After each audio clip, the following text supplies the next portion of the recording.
A woman who lives alone is not waiting. She is becoming the kind of presence that does not chase love, but quietly prepares space for it. This is not merely a lifestyle, it is a sacred path, one often misunderstood by a world addicted to constant connection and noise.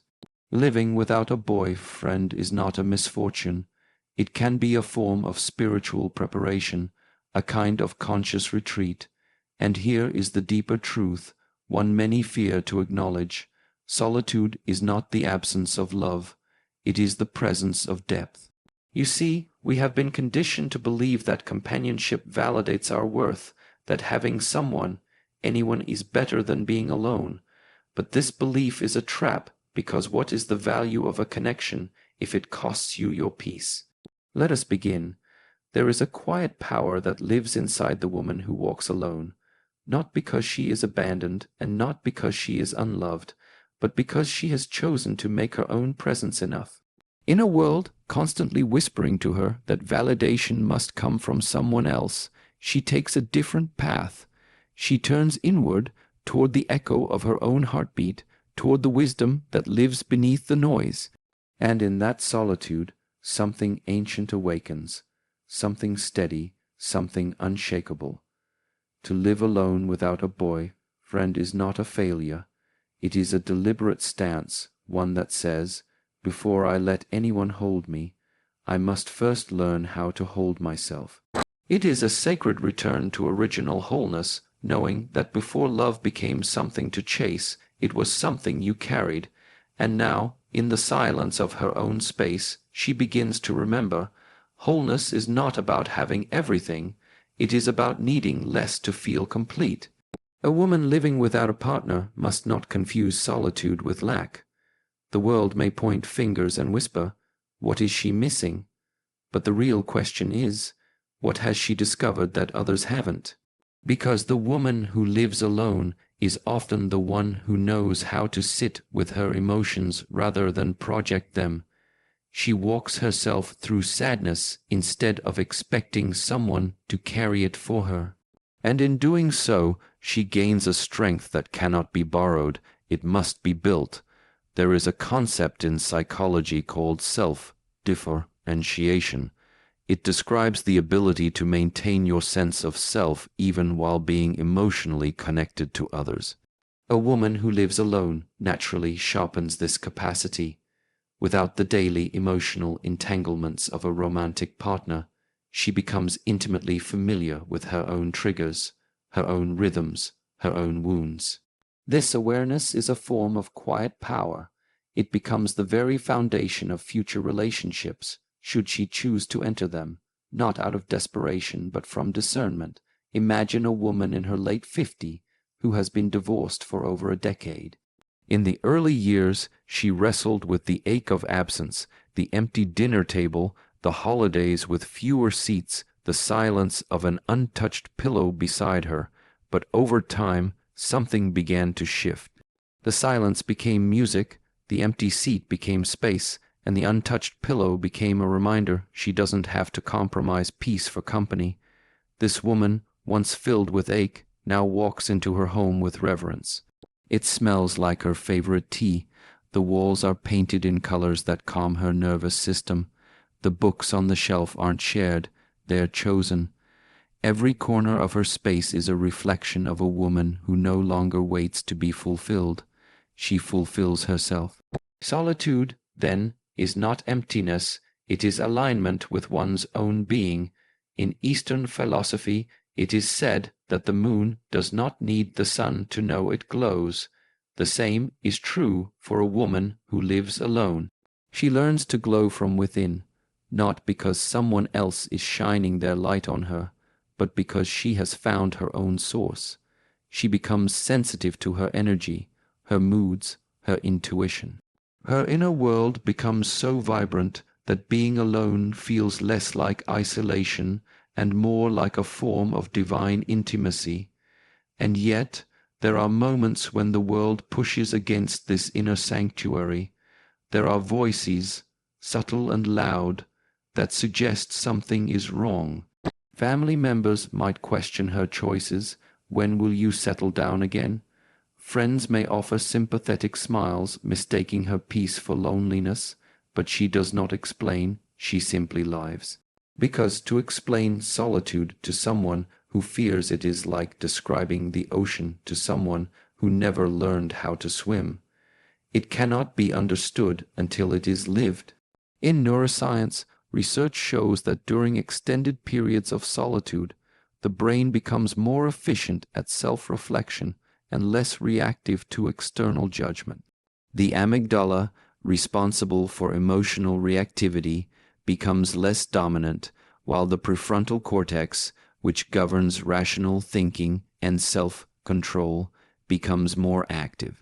This means that the woman who embraces solitude actually becomes more emotionally balanced, less impulsive, and more attuned to what truly matters. Now, let's consider her emotional energy, not just where it flows, but how it's preserved. In the stillness of her life, she begins to notice how certain conversations drain her, how certain environments tighten her chest, how some people leave her feeling less hope. And this awareness breeds discipline. She no longer entertains chaos just to feel involved. She no longer answers calls out of guilt. She no longer over-explains her needs because her energy is sacred, and she guards it as such. There is a story of an elder woman who was once surrounded by people all the time, family, friends, even strangers who constantly leaned on her for emotional support. After years of burnout, she made a change. She moved to a small home by the sea, started gardening, and began each day in silence. When asked why she stepped away, she replied, "I spent too many years hosting people in my life who only came to eat but never stayed to clean." Her words were not bitter, they were clear. There is a difference between kindness and self-abandonment. A woman who lives alone begins to distinguish that difference. Her heart becomes disciplined, not because it is closed, but because it is finally clear. She is no longer confused between attention and affection. She recognizes that not everyone who desires her deserves her energy. Her emotional boundaries stop being fences, they become filters. Only those who match her peace can remain in her presence. In many spiritual traditions, energy is not just metaphorical, it is physiological.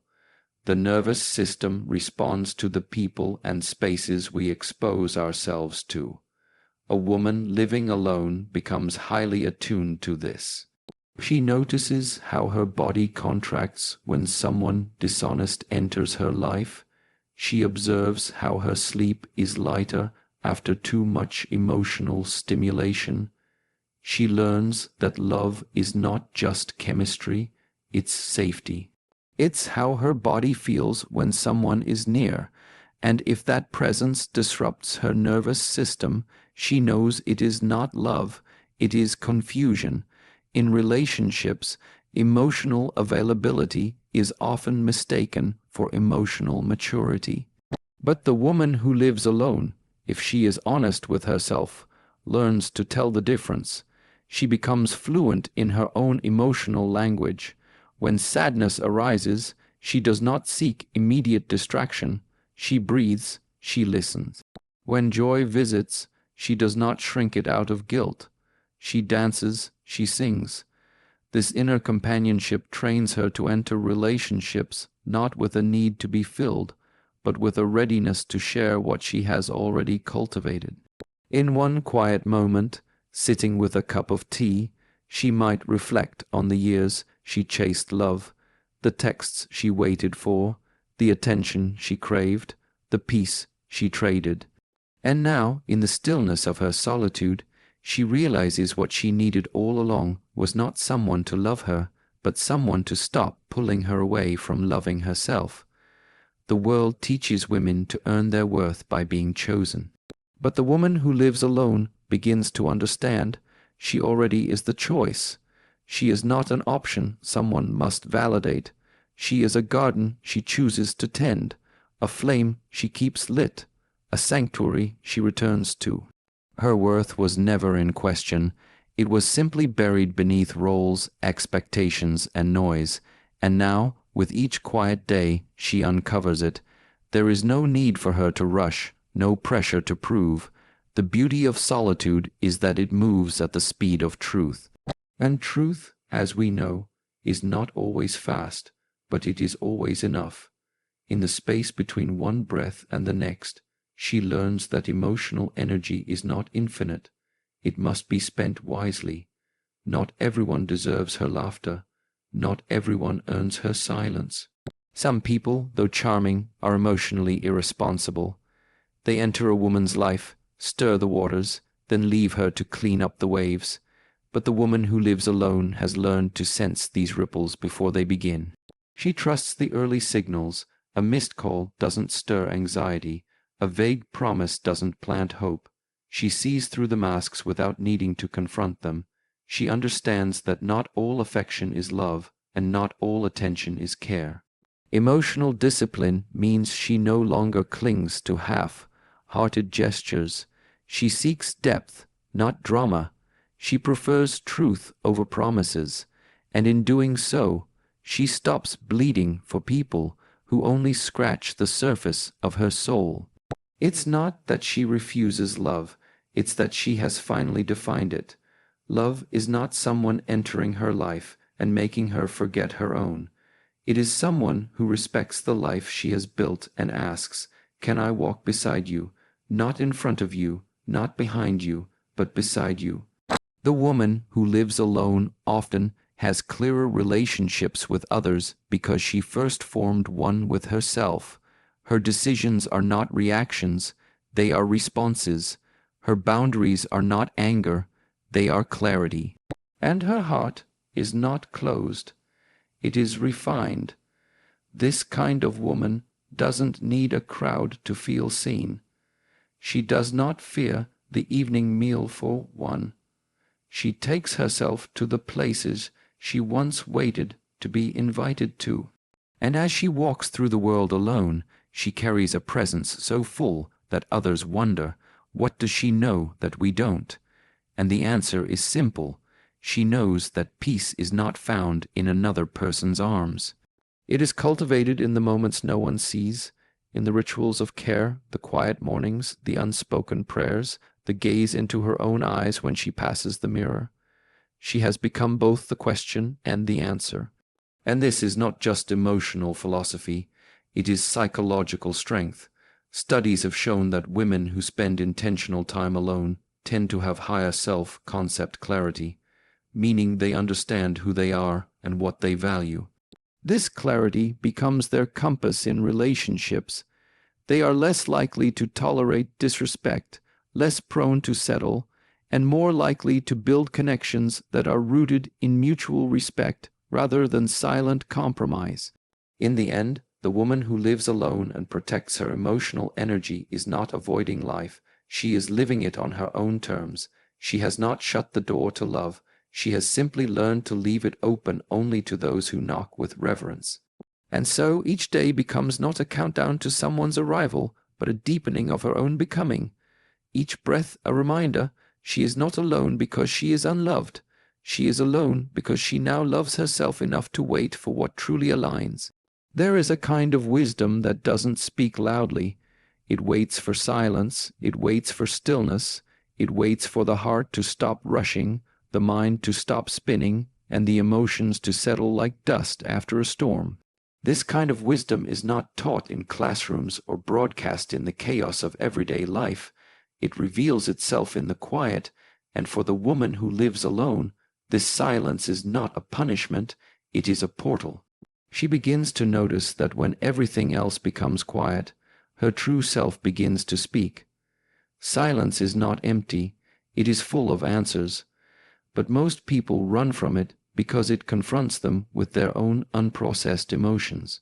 Yet the woman who has chosen to live alone, without a boyfriend, without constant noise, begins to see silence as a teacher. She no longer needs to fill every moment with someone else's voice, someone else's validation, someone else's timeline. She begins to sit with herself, not as an act of endurance, but as an act of discovery. In that silence, something sacred begins to emerge, self-knowledge. Not the superficial kind that comes from social media, quizzes, or quick affirmations, but the deeper knowing that comes from listening to the emotional undercurrents within the kind of knowing that whispers, "This is who you really are when no one is watching." There's a woman in her early 60s who spent most of her adult life in relationships, marriage, children, divorce, more relationships. When she finally chose to live alone, she didn't know who she was without someone else's shadow beside her. The first few weeks were filled with discomfort. The silence was loud. The space felt unfamiliar.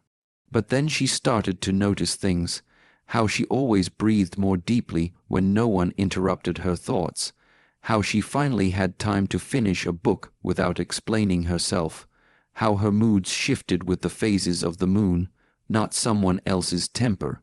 One morning, sitting on the balcony with a cup of coffee, she realized something. I'm not lonely. I'm meeting myself for the first time. When you remove the noise of constant companionship, your inner voice doesn't disappear. It gets louder. But to hear it, you must be willing to face what it says.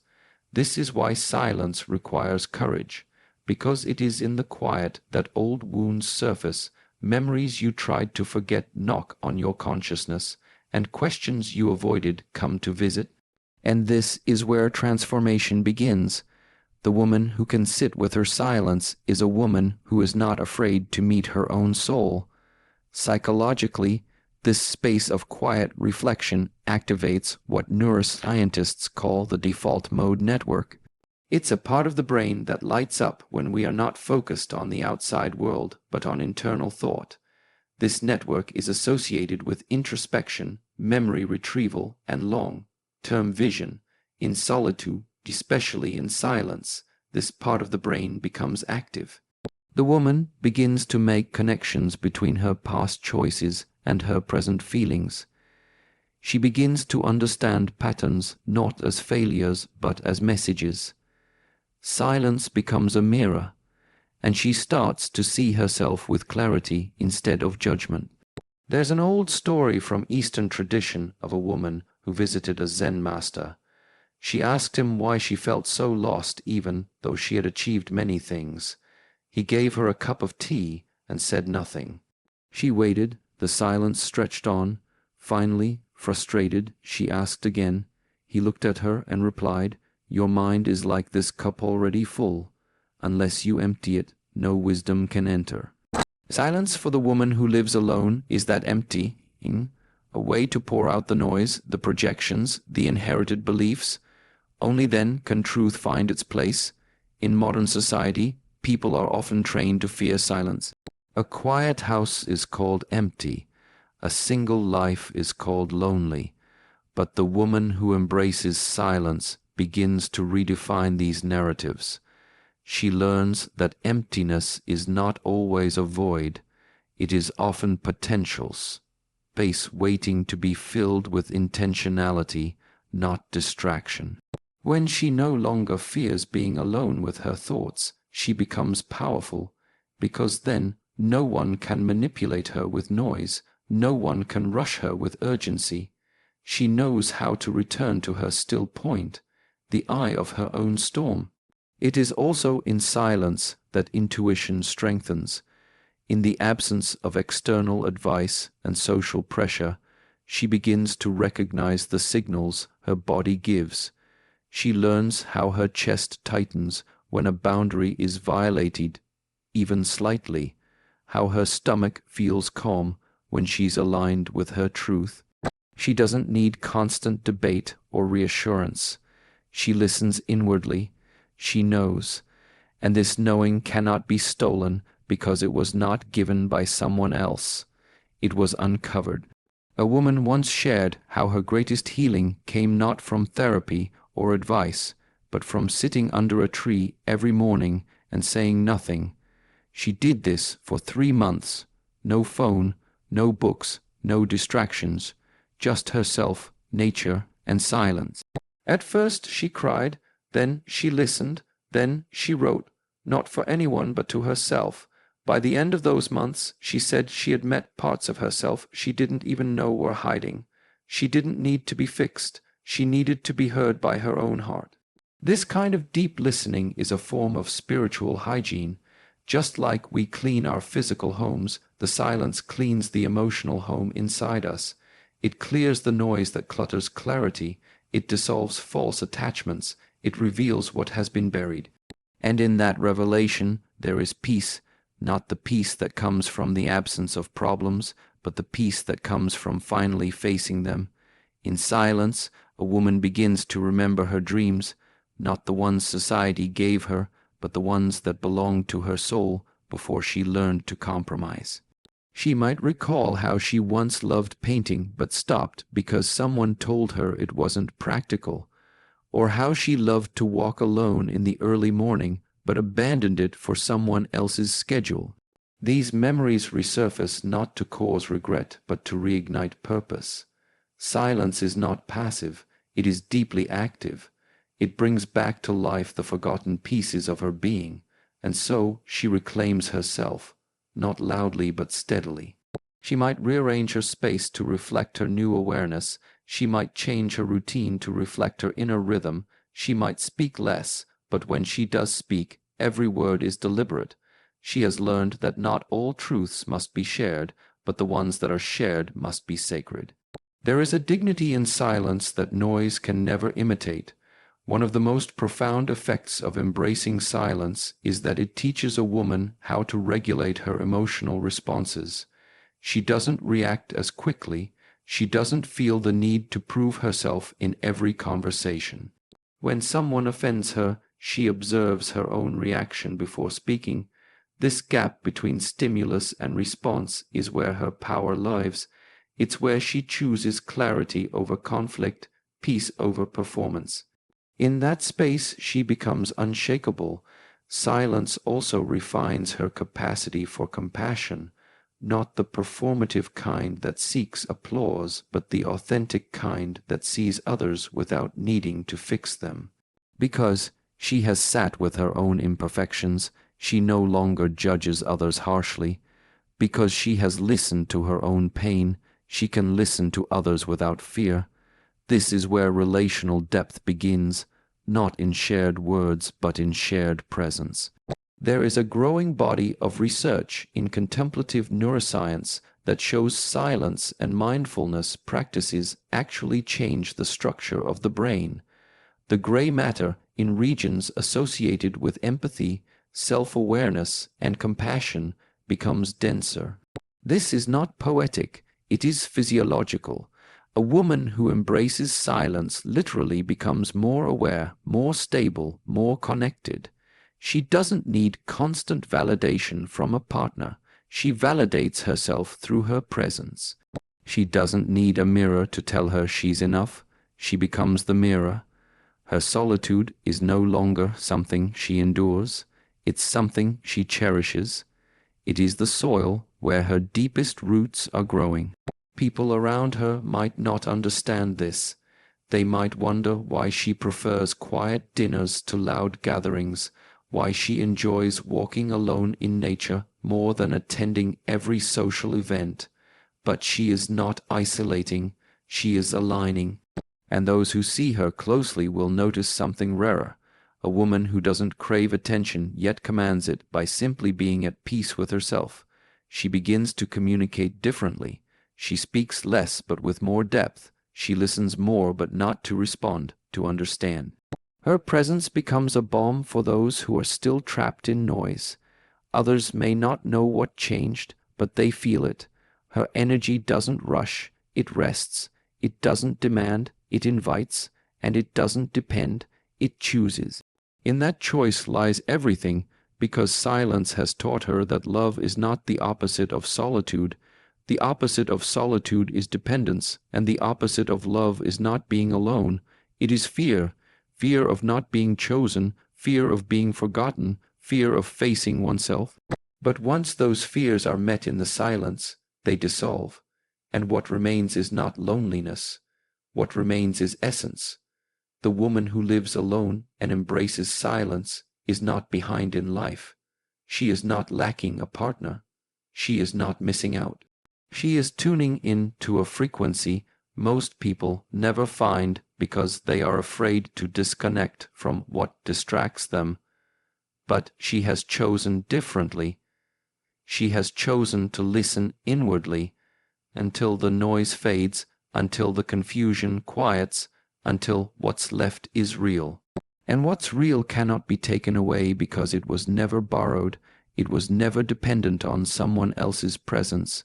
It was born in the silence, shaped by stillness, strengthened by solitude. And in this space the woman becomes something the world rarely understands, full in the absence of more. There is a truth often overlooked in the modern world, one that whispers through the smallest details of our lives.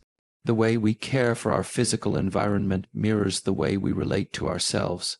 For a woman who lives alone, the walls around her do more than shelter her body. They reveal the condition of her inner space. Her home, her room, her kitchen counter, even the drawer she hides things in each one speaks without words. It is not about luxury, it is not about size, it is about intentionality, the kind of care that reflects self-respect, not performance. A woman who lives alone does not answer to anyone else's expectations. No one checks whether she makes her bed, whether the sink is full, whether she keeps her curtains drawn or her floors clean. But what she chooses to do when no one is looking, that tells everything. Because the state of her outer space becomes a subtle but persistent mirror of her relationship with herself. There is a moment that changes everything. A woman wakes up one morning to a house that feels heavy, not because anything terrible has happened, but because she begins to see the mess she has ignored. The unwashed clothes on the chair, the unopened mail, the kitchen untouched. She sees it not as clutter, but as a reflection of the internal fog she has been living with for weeks. She's felt emotionally scattered, confused about her direction, unsure of her voice, disconnected from joy. But she didn't notice it until she saw her space that morning. She doesn't start by making a grand plan. She starts by clearing the table, throwing away the unnecessary, lighting a candle, one small act of order that begins to restore something deeper, her clarity. This is not about being perfect, it is about being present. When a woman creates a home that reflects her emotional clarity, something powerful happens. Her nervous system begins to relax. She doesn't even have to think about it.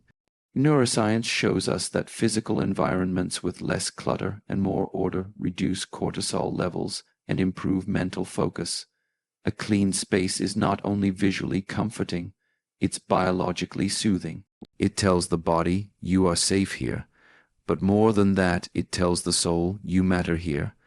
There's a woman who decorates her home with symbols that speak to her, a painting of a mountain for resilience, a bamboo plant for strength and flexibility, a handmade mug for morning reflection. She doesn't do this for anyone else. These are not things bought to impress. They are part of a private ritual of devotion to herself, and each item serves as a reminder of who she is choosing to become. She walks into her home and exhales. She touches the objects in her space and remembers her own story.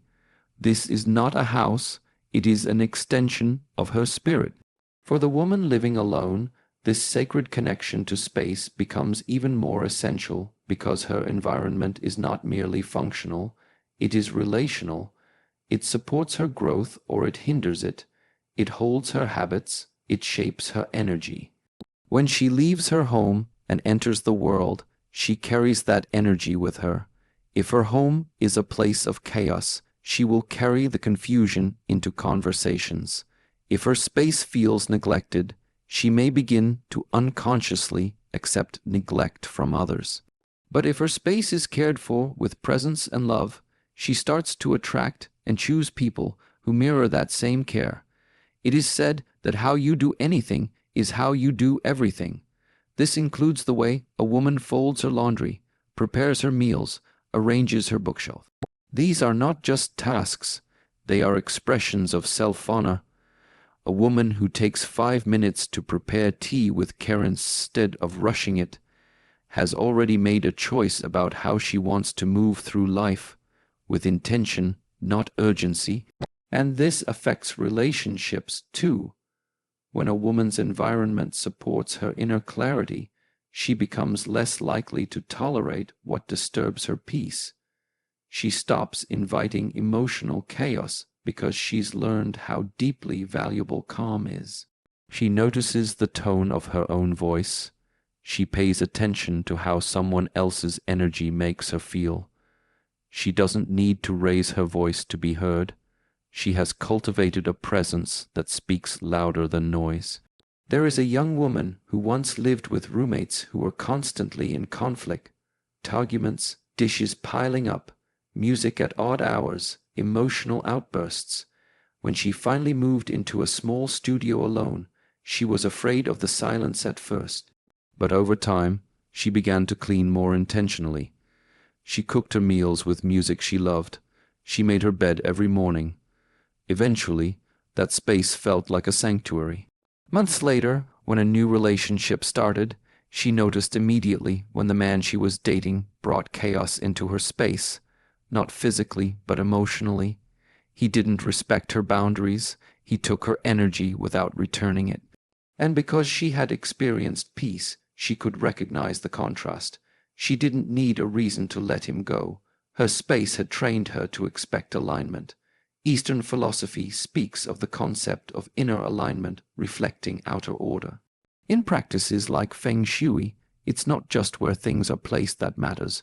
It's what kind of energy they hold. A woman living alone becomes sensitive to these vibrations. She might move a chair to face the sun because it lifts her mood. She might throw away clothes that remind her of who she no longer is. These are not just aesthetic decisions. They are declarations of identity. And over time, her home becomes a reflection of her transformation. When someone enters her space, they feel something they can't quite explain. A stillness in the air, a clarity, an invitation to be present. Because that is what she has cultivated within herself. There is a gentle power in knowing that your space does not need to be large to be sacred. A woman living in a small room with one window and a few belongings can create a temple of healing. She chooses colors that soothe her spirit. She places objects where they feel right, not where fashion says they should be. She keeps what matters, she releases what doesn't, and this becomes her practice, not just of cleanliness but of conscious living. Many women were taught to clean for others, to prepare for guests, to impress family, to create an image of perfection. But this woman learns to clean for herself. She sets the table even when she eats alone.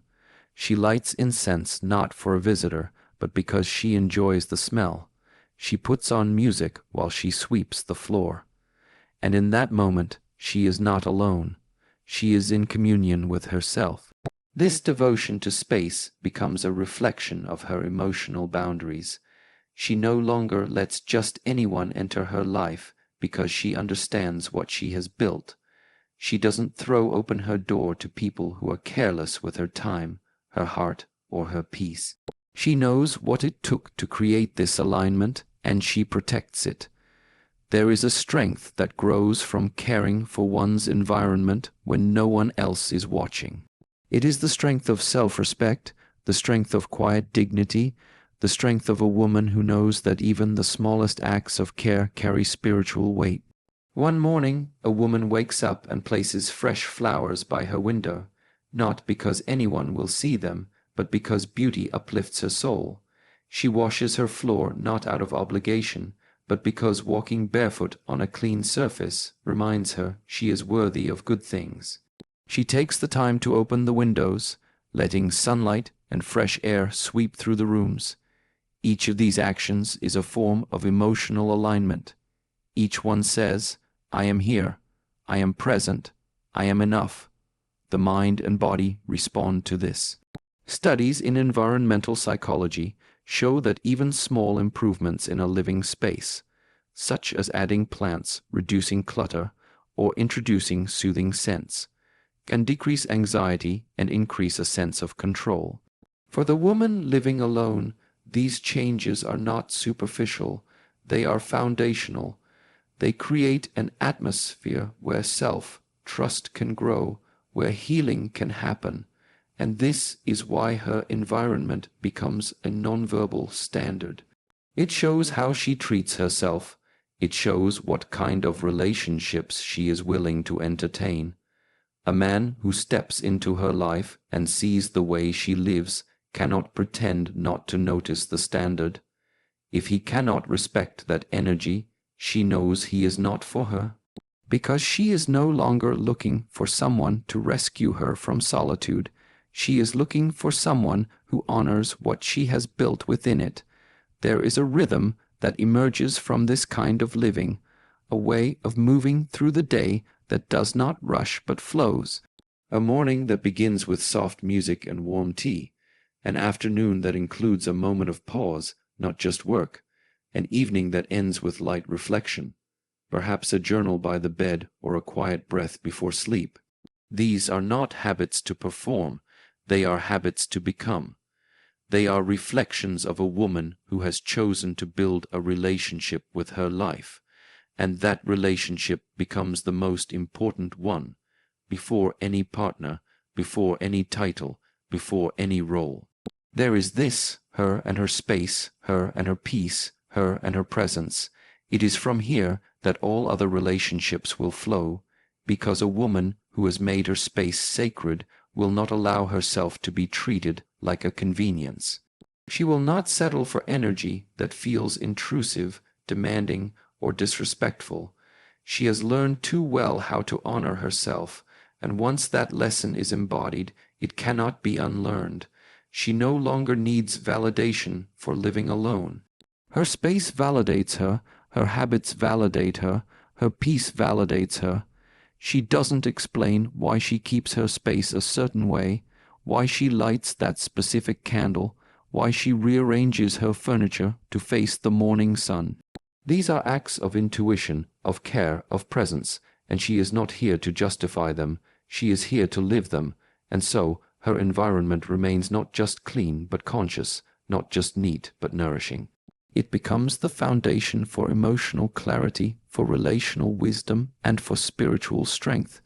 Because the space we live in is not just where we are, it is who we are becoming, and the woman who understands this no longer lives alone, she lives aligned. There is a common misunderstanding that has shaped the emotional landscape of many women, the belief that intimacy must come from romantic relationships, that unless someone is physically present to hold you, kiss you, whisper to you, or wake up beside you, your life is somehow less whole. But this belief, though deeply ingrained, is not the truth. It is a cultural illusion. A woman who lives alone begins to see through this illusion, not because she denies love, but because she discovers intimacy in places others overlook. There is a moment in every woman's journey where she begins to feel the ache, not of loneliness, but of wanting to be seen, truly seen.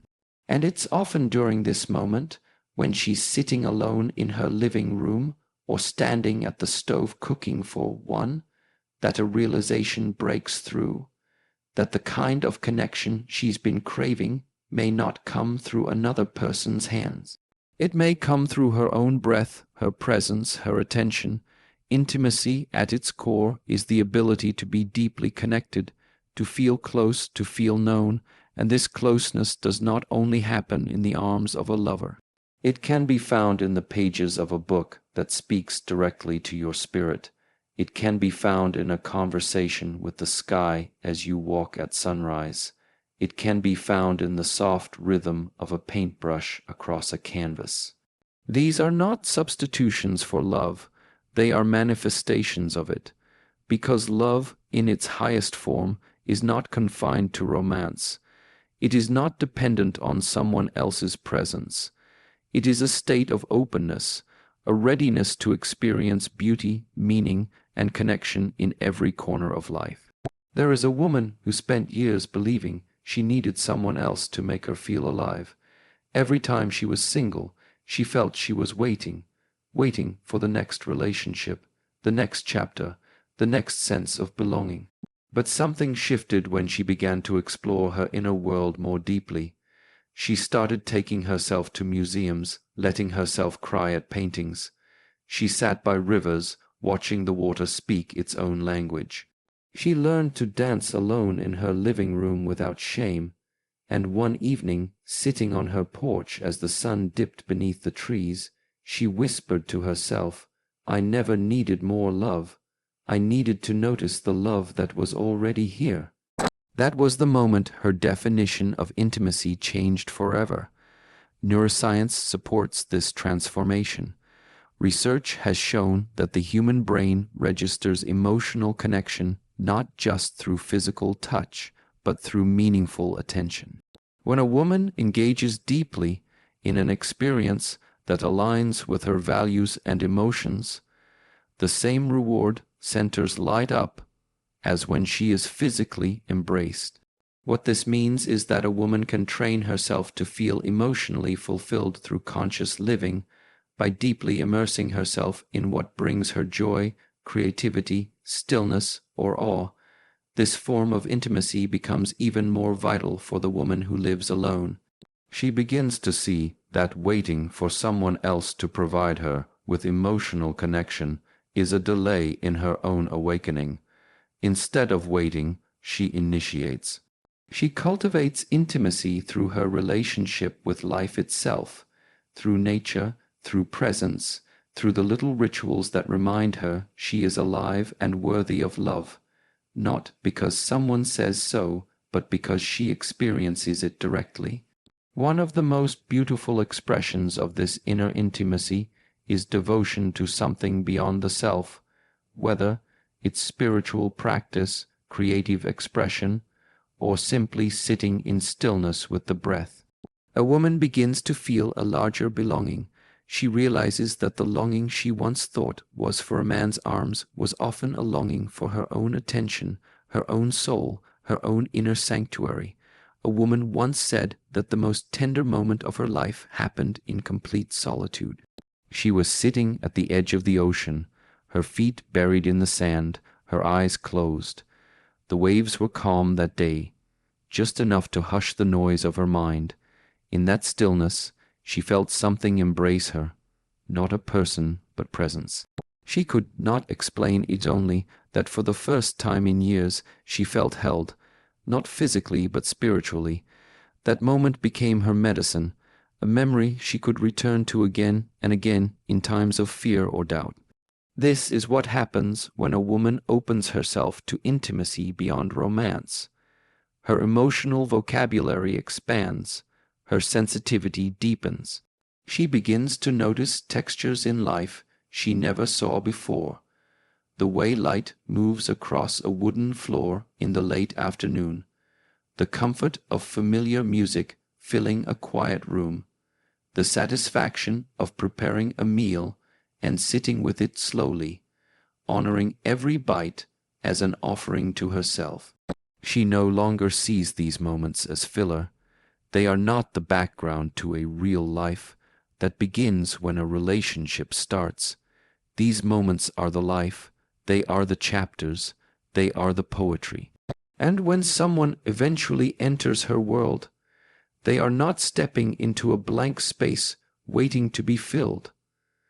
They are stepping into a sanctuary already alive with beauty, with ritual, with depth. In relational psychology, emotional self-sufficiency is one of the key predictors of healthy connection. When a woman has cultivated intimacy within herself and with her life, she enters relationships from a place of fullness, not hunger. She is not grasping for someone to complete her story. She is simply inviting someone to read a few pages with her. This changes the entire dynamic. There is no pressure to be rescued. There is no fear of being left, because she knows how to hold herself. And because of this, she becomes incredibly discerning, not judgmental, discerning. She no longer confuses attraction with alignment. She no longer entertains empty conversations just to feel desired. Her energy has become precious, and she knows how to tell the difference between someone who sees her essence and someone who only sees their own reflection in her. A woman who has found intimacy in her solitude no longer idealizes relationships. She honors them, but she also understands their limits. She knows that no one person can be her everything, that love, to be sustainable, must breathe, must flow, must rest on the foundation of two whole beings, not two halves looking for completion.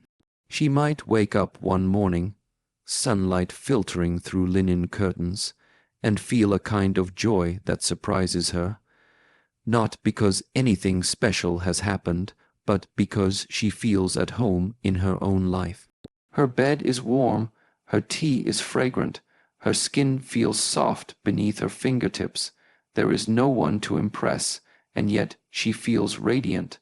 This is the kind of intimacy that doesn't demand performance, it just is. And it's this kind of intimacy that transforms the way she gives love, because she no longer gives it out of obligation, she gives it from overflow. She no longer tries to be everything to someone else, nor does she expect someone to be everything to her. Her relationships become cleaner, clearer, more honest, because she has nothing to hide. She is not afraid of being alone. In Eastern traditions, there's a concept known as presence without seeking.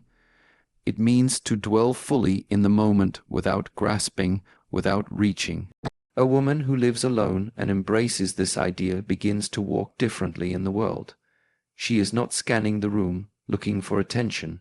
She is not calculating her worth based on whether or not someone texts her back. She is not measuring her life by the presence of a boyfriend. She is present, period, and in that presence she becomes magnetic, not because she tries but because she stays. There's a woman in her late 70s who never remarried after losing her husband. People assumed she must be lonely. But when they visited her home, they found a woman fully alive.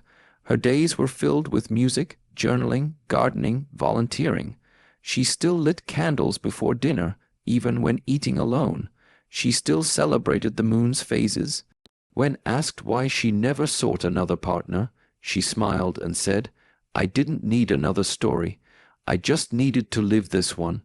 Well, that kind of intimacy, with life, with self, with spirit, is beyond what many even dare to imagine.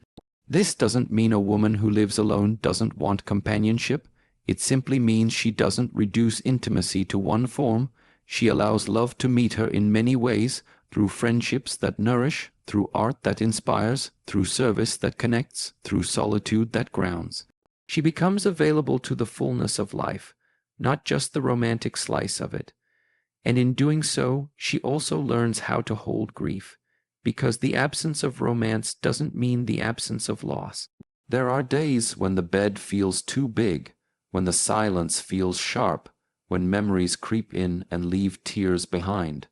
But even then, she has built a relationship with herself strong enough to hold those emotions. She doesn't run from them. She sits with them, breathes with them, offers them kindness. And in that process, she finds healing, not because someone else offers her comfort, but because she has learned to offer it to herself.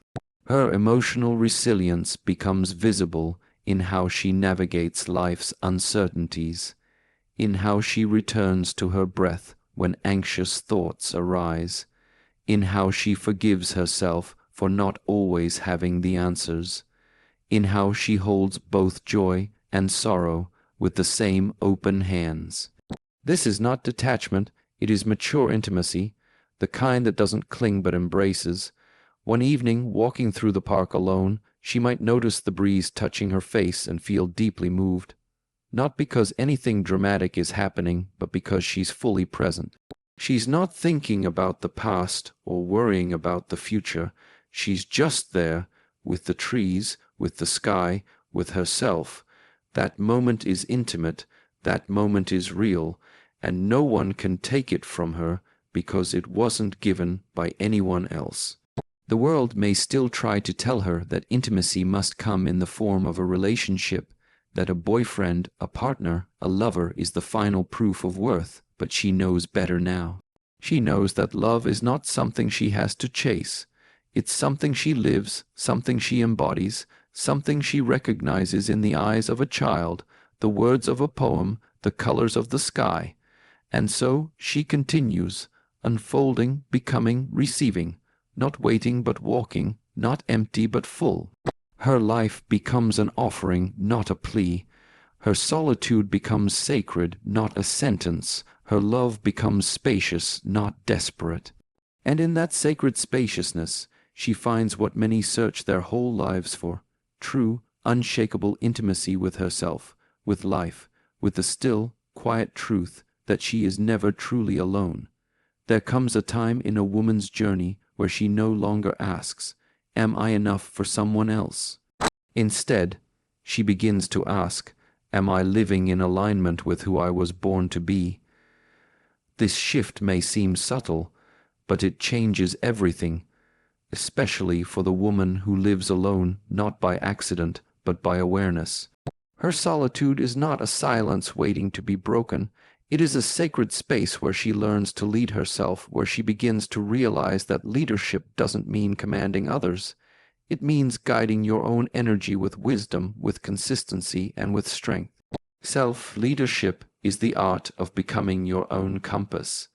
It is the discipline of honoring your inner voice, even when it whispers something inconvenient. And it begins in the small, quiet decisions, not the dramatic moments, but the daily ones. What do you feed your body when no one is watching? What do you say to yourself in the mirror when there is no one to impress? What habits do you practice when there's no external reward? These are the places where real self-leadership is born. A woman once told a story about her transformation after moving into her own apartment post-divorce. The first few months were disorienting. She had always shared decisions: what to cook, when to rest, how to spend the weekend. Now every choice fell to her. At first it felt like a burden, but over time it became a kind of spiritual gym. Every decision was a rep, building inner strength. She began waking up earlier, not because she had to, but because she chose to. She developed routines, not rigid but sacred. She replaced self-pity with self-respect. One morning, as she laced up her walking shoes, she realized, "I don't miss having someone to lead me.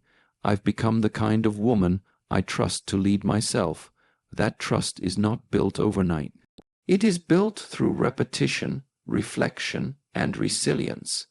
The woman who lives alone learns to check in with herself instead of waiting for someone else to validate her feelings.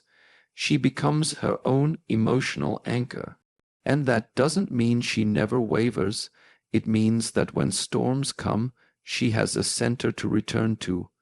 In psychology, this kind of internal regulation is a marker of emotional maturity. Rather than outsourcing stability to a partner or a parent, a self-led woman takes responsibility for her own emotional climate. If she feels triggered, she doesn't lash out, she observes. If she feels unmotivated, she doesn't wait for inspiration. She takes one small step. This doesn't make her rigid, it makes her reliable to herself. Self-leadership means choosing progress over perfection. It means understanding that your patterns are not permanent, that you can change the direction of your life not by doing something dramatic, but by doing something different repeatedly.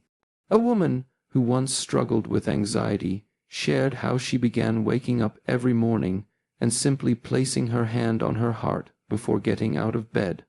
For 30 seconds, she breathed deeply and said, "You are safe. I'm here with you." This ritual didn't eliminate her anxiety overnight, but over weeks and months, her nervous system began to trust her. She became her own first responder, her own sanctuary. That is self-leadership in its most compassionate form. It's not always glamorous. Sometimes it means getting out of bed when you'd rather hide. Sometimes it means saying no to things that look good but feel wrong. Sometimes it means sitting with discomfort instead of escaping it.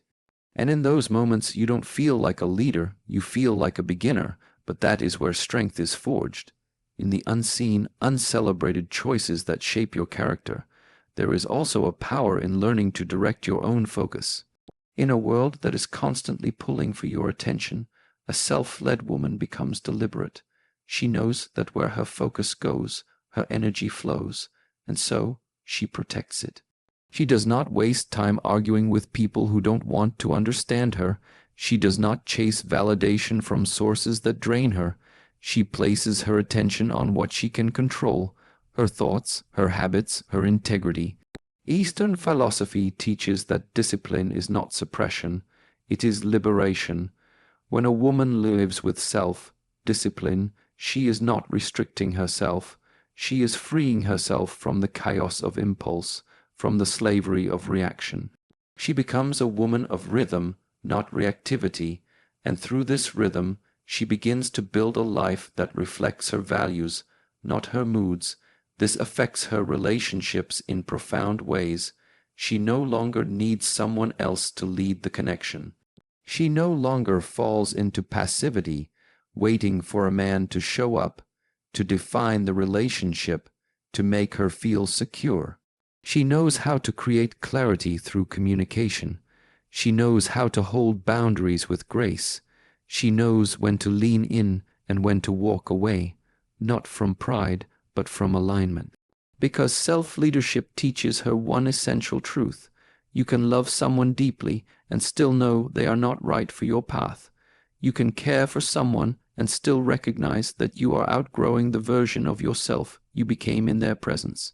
A woman who leads herself does not betray her soul to preserve a connection. She honors the connection by honoring herself first. There is a story of a woman who had been in a relationship for 7 years. She loved the man deeply, but as she began her own journey of emotional growth, she realized they were moving in different directions. He wanted comfort, she wanted expansion. For months, she tried to shrink herself to stay, until one day she remembered a line from a book: "You cannot carry your destiny and your denial at the same time." That day, she chose her path, not because she was bitter, but because she had learned to trust her own leadership. And this kind of leadership is not hard and cold. It is soft and rooted. It means knowing when to rest, when to play, when to push, and when to pause. It means listening to your cycles, emotional, spiritual, and physical. It means not comparing your timeline to someone else's because you've developed the inner compass to navigate your own terrain. A woman who leads herself becomes magnetic, not because she tries to impress, but because she is congruent. Her words match her energy, her actions match her values. Her presence carries the weight of someone who has faced herself and did not run. And people feel this. They may not know what to call it, but they respect it. One of the most sacred aspects of self-leadership is learning how to give yourself permission to evolve, to let go of old identities, to change your mind, to dream again. The world may tell you to stay in your lane, to be realistic, to shrink for safety. But the woman who leads herself listens inwardly. She does not need the crowd to approve of her direction. She does not need a cheerleader to begin. She gives herself permission to walk her path, even if she walks alone for a while. There was a woman in her 50s who decided to leave a high-paying job to start her own wellness practice. People thought she was irrational, that she was risking too much, but she had spent enough time ignoring the whispers of her soul. She knew it was time. The first year was hard. There were moments she doubted. But every day she asked herself, what is the next right step? And every day she took it, not perfectly but consistently. Now, years later, she looks back not with regret but with reverence. She didn't just change careers, she became someone she could trust. That is what self-leadership ultimately gives a woman: inner trust, the kind that does not crumble under pressure, the kind that does not disappear when a man leaves or a plan fails, the kind that allows her to stand in the mirror, look herself in the eyes, and say, "You're doing well. keep going. She doesn't need to control every outcome. She knows how to respond to uncertainty with grace. She doesn't panic when things fall apart. She rebuilds. She doesn't over-explain her choices. She walks them.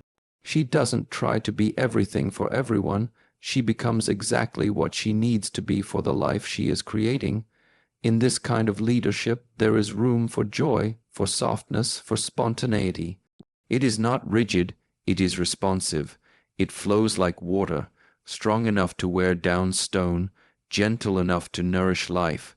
And the woman who lives alone learns how to hold both the strength and the gentleness without conflict. She becomes her own guide, not because she wants to be alone forever, but because she has learned that no external leadership will ever feel right until it aligns with her internal one. And when love does come, and it often does, she meets it differently. She doesn't abandon herself to keep it. She invites it into the home she has built within. She doesn't confuse sacrifice with devotion. She knows how to merge without disappearing, to give without losing, to love without forgetting. Because she has practiced every day, in every quiet decision, in every private promise, she has become someone she can trust, someone who leads herself not with force but with wisdom, not with fear but with clarity. And this is the kind of woman the world desperately needs, not just in boardrooms or on stages, but in homes, in conversations, in moments of stillness. A woman who leads herself becomes a permission slip for others to do the same. She becomes a lighthouse, not because she shouts, but because she shines. And so she continues, walking, leading, becoming, not waiting for direction, not waiting for validation, but choosing each step with awareness, knowing that every moment of integrity deepens her foundation and every act of self. Leadership is a sacred vote for the woman she is still unfolding into. When a woman lives alone without a boyfriend, she is not defined by absence but awakened to a deeper presence. She begins to see herself not through the lens of who is missing, but through the truth of what is being built within her mind, within her body, within her soul. She becomes the architect of her own peace, the guardian of her energy, and the author of a life rooted in clarity, not chaos. Her solitude does not make her fragile, it makes her fiercely honest. She is not alone because she couldn't find someone. She is alone because she found herself. And in doing so, she discovered that intimacy is not limited to romantic touch, but lives in how she nurtures her space, how she breathes into her mornings, how she leads her thoughts and emotions with wisdom and grace. Each day becomes a sacred invitation, not to wait for life to begin, but to live fully now, not to perform for the world, but to come home to herself. Her habits, her rituals, her decisions, all carry weight not because anyone is watching, but because she has learned to witness herself with love, discipline, and compassion. She is not hardened by independence. She is softened by presence.